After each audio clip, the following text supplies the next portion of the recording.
तो यूपी भर्ती प्रक्रिया और आपके परीक्षा को लेकर अब समय समाप्त हो चुका है, क्योंकि 32,679 पोस्ट के लिए होने वाली जो आपकी कांस्टेबल भर्ती थी ना, उसकी एग्जाम डेट्स अब रिलीज कर दी गई हैं। देखिए, इंतजार काफी था ना, अब नतीजे आ चुके हैं, क्योंकि फॉर्म भरने के बाद जो लोग वेट कर रहे थे कि उनके लिए बोर्ड ने क्लियर क्या कर दिया इन्फॉर्मेशन, तो देखिए पेपर भी अब जून 2026 में फिक्स है।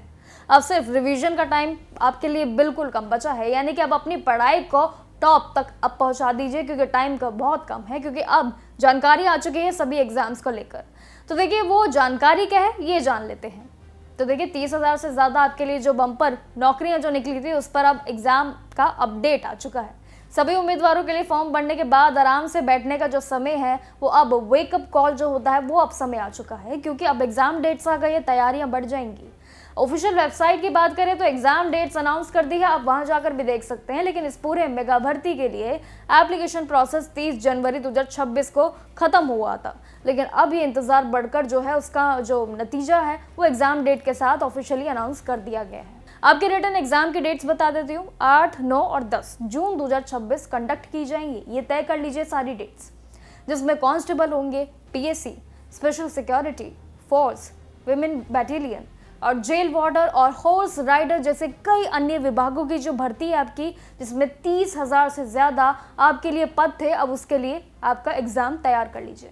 सिलेक्शन से पहले जितने भी इंपॉर्टेंट स्टेज होंगे आपके, जैसे कि रिटन एग्जाम आपका होगा, जिसमें टोटल 150 ऑब्जेक्टिव सवाल पूछे जाएंगे। 300 मार्क्स भी आपसे पूछे जाएंगे, जिन पे सवाल अलग होंगे, जिसमें से जनरल नॉलेज होगा, मैथ्स होगा, हिंदी होगा, रीजनिंग जैसे कई सब्जेक्ट्स आपके शामिल होंगे।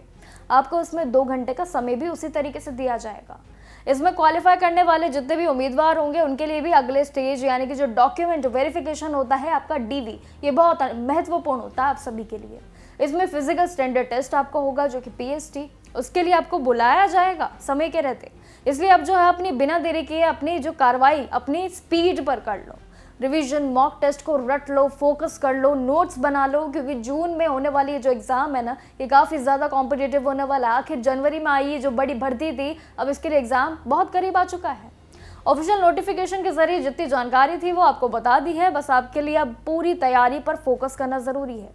फिजिकल स्टैंडर्ड्स पर जो सीट है ना, उसको अपनी पक्की कर लेना, क्योंकि जितने भी देखिए पुरुष उम्मीदवार के लिए जनरल, ओबीसी और एससी के लिए मिनिमम हाइट रखी गई है 168 सेंटीमीटर, ये जरूर होनी चाहिए। जबकि एसटी कैटेगरी की बात करें 160 सेंटीमीटर रखी गई है।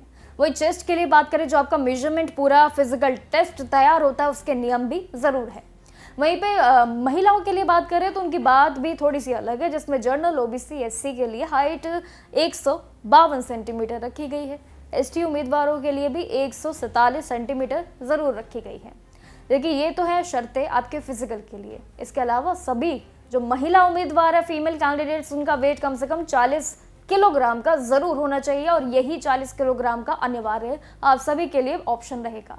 तो देखिए देर किस बात की, एग्जाम डेट्स का काफ़ी टाइम से इंतजार था। जैसे भर्ती प्रक्रिया पर जो जितने भी कंट्रोवर्सी कह लीजिए, भर्ती पर जितनी बड़ी रोक कह लीजिए, और बड़े बड़े अनाउंसमेंटों के जो बदलाव थे, उन दौरों के साथ जैसे ही आपका पूरा पड़ाव कंप्लीट हुआ, एग्जाम डेट्स तुरंत आ गई है। और बस आपको अपना टॉप गियर डालना है अपने फोकस पर। अपनी तैयारी को शुरू कर लीजिए। बाकी जानकारियों के लिए देखते रहिए जागरण जोश और हर एक अन्य भर्ती के लिए। नमस्कार।